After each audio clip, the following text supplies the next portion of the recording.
Hello, you beautiful people, and welcome back to episode number 3 of The Road to Glory, My Road to Glory, the little thing we're doing here. We're not sure what we're going to do with it. We probably will venture into champs. I think in the last episode I mentioned I wouldn't be playing foot champs, or I wasn't sure if I would anyway.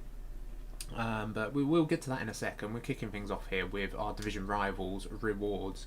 Managed to snag a rank 3 in Division 3, which wasn't bad considering I only started playing the game on Wednesday, and obviously rewards come out on the Thursday? Yeah, Thursday. So, for a day's game with our rubbish team, Division 3, I just wanted to smash it out as many games as I could. I didn't care if I won or lost. Just banged them out, and you saw a few of them in the last episode. We had a very bad team compared to what we were playing, but still managed to hold our own against a few of the opponents. We get St. Maximum there, untradeable. A lot of people raving about him this year. In my opinion, he's tragically bad. And we also get Tavernier there, who actually looks really nice, but very hard to link, and I still haven't used him as to this date, and I hacked him about 2 weeks ago. Another crappy inform there, nothing much going on. But yeah, St. Max, I don't know how people rate him. I haven't tried the inform because I haven't got anywhere near that many coins yet. But I don't think he'd be a player I'd ever try. His passing is atrocious, finishing is atrocious. Just everything. He's literally pace and 5-star skills. And if that's the way you want to play the game, like the boring sit back, counter attack, spam long balls, do Elastico's meta, then yeah, by all means, he's probably the player for you. But in this episode, we are going and getting ourselves Mollet, the French the French objective player that's in packs. We've switched things up. We've gone from the 4-3-3 to trying out the 4-1-2-1-2 in this episode with a truly woeful team. And well, let's say they might as well just not call this friendlies. I was not prepared for this.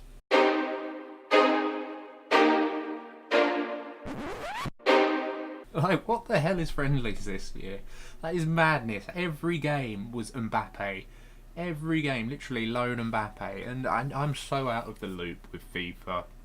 I completely forgotten that lone players don't lose games, don't lose contracts when you use them in friendlies, which is madness by EA, because every game it was either Mbappe in the starting 11 or Mbappe being subbed on, and it was disgusting.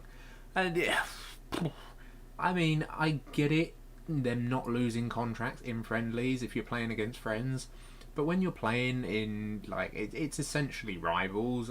People have said it's really sweaty, and I was like, it's friendlies. It's just going to be a mess about. I know you need to win. Well, you don't need to. You'll win eventually. It's not that bad. It's like 15 wins you need to get. It's not the most challenging thing, and I think I did it. I did Mollet in a day. Probably took me about 18 games, 20 games with a very poor team, so I didn't find it all that challenging. Still getting used to the game though. Still playing very badly. Still trying to adopt the Tex meta at this time, which I just can't get on board with. It's how I used to play FIFA back in like 14, 15, 16. I used to do a lot of skill moves and play the 4-1-2-1-2 narrow, trying to copy like Gorilla back in the day.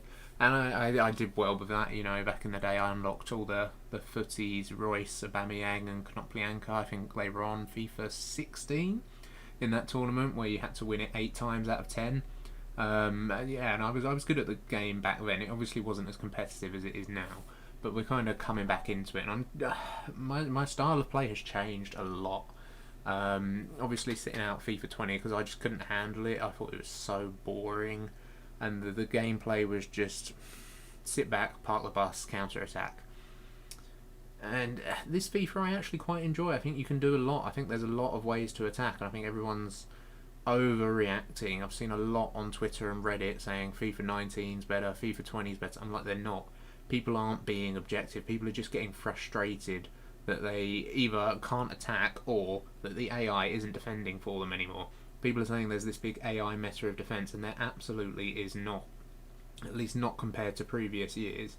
Not from what I've seen of what I've played in Division Rivals. Obviously haven't played Foot Champs, and I'm not up to Division 1 just yet, but even when people run around and try and cut passing lanes with their defenders, you just don't pass there. Like, as long as you get your team moving, like at the moment I'm rocking a 4-3-3-2, and I've got it set up where I've got a lot of attacking options, and it works very nicely for the tactics I'm using at the moment.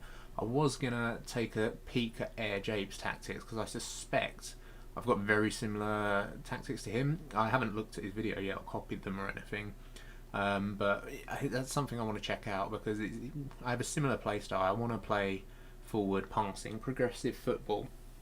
But yeah, here we're just unlocking Mollet. I figured we'd show the first and last game, I think I did, or first and 2 games where I matched up against the same guy twice in a row. I think the first one he quit very quickly, and then matched up against him straight again. It was a much more competitive game, but purely because of Mbappe and because of my dreadful defending still at the moment. But yeah, we do unlock Mollet.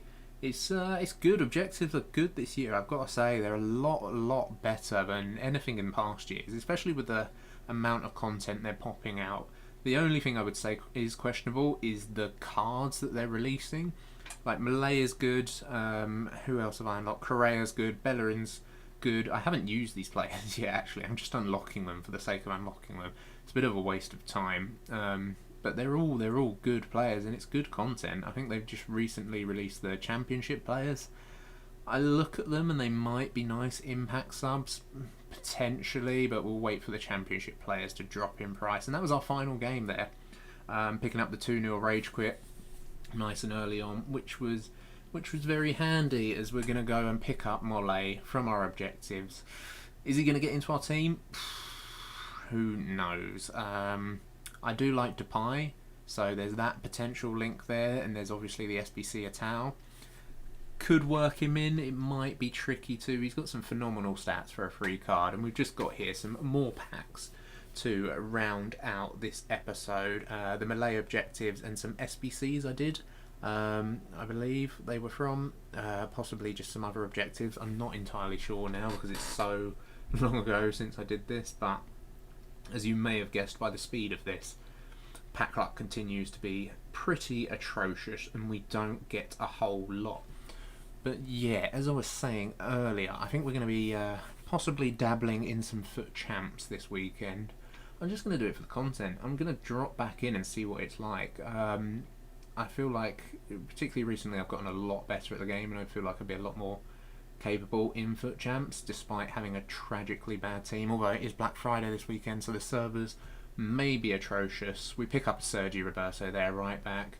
He was going for like 20k. I was like, there's no way I'm selling him for that. An 85 rated right back in form. When some big SBCs come, he'll be good, especially when you can hyperlink him to PK.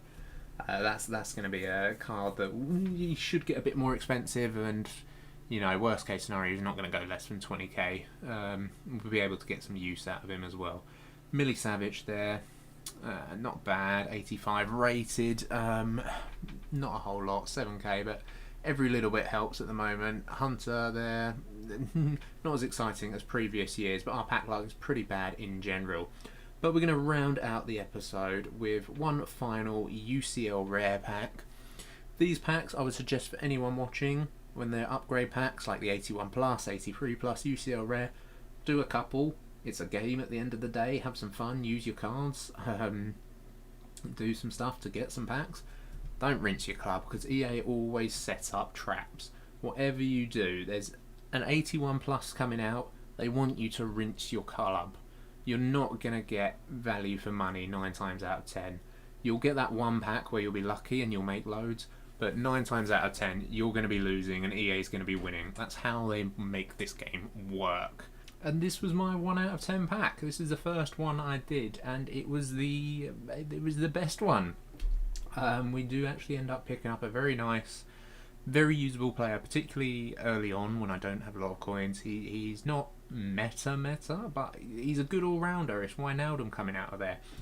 And EA baited me straight in with this. This is what I mean. You get the 1 out of 10 pack, and it makes you want to open more. It's like, oh, My luck's in. I'm on a roll. It's like that gambling addiction. It's like you're in Vegas and you hit black, and then you suddenly put everything on black again, and you're not hitting black again. The house always wins. EA is the house. EA is the casino. They will always win. No matter what you do, you can pack back-to-back icons. In the long run, EA will still make you lose more coins than you make out of packs. And they baited me in, and I did a second UCL upgrade, and I was so close to being ecstatic, because you'll see what's coming up on the screen. How I thought we were getting the hyperlink of dreams, but we don't, of course. We don't. We get the trash. We're back to the 9 out of 10 bad packs. But that's where we're going to round out this episode, guys. Let me know what your thoughts are on Foot Champs. Is it as bad as people say? If you have enjoyed and you wouldn't mind sticking around for another episode, I'm going to release these fairly often, hopefully daily. It'd be brilliant if you subscribed, and yeah, just take care, guys. See ya.